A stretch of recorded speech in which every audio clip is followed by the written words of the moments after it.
Well, let's now get you some stocks that are making headlines this morning. Navneet Saluja now joins us with a list of stocks that are in news. Good morning, Navneet.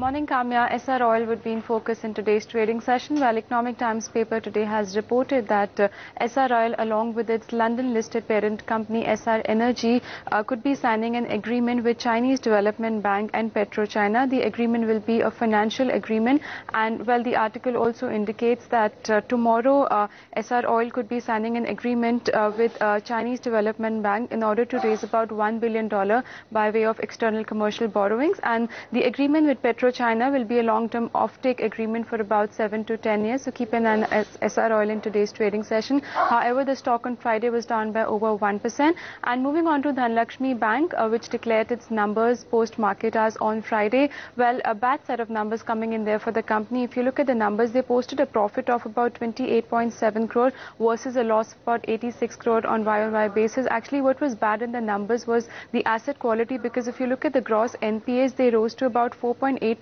versus 4.19% sequentially. Even the net NPAs grew sequentially to about 3.36%. However, if you look at the NII during the quarter, that rose by about 32%. And talking about the provisions, they came in at about 32.8 crore versus 11.7 on YOY basis.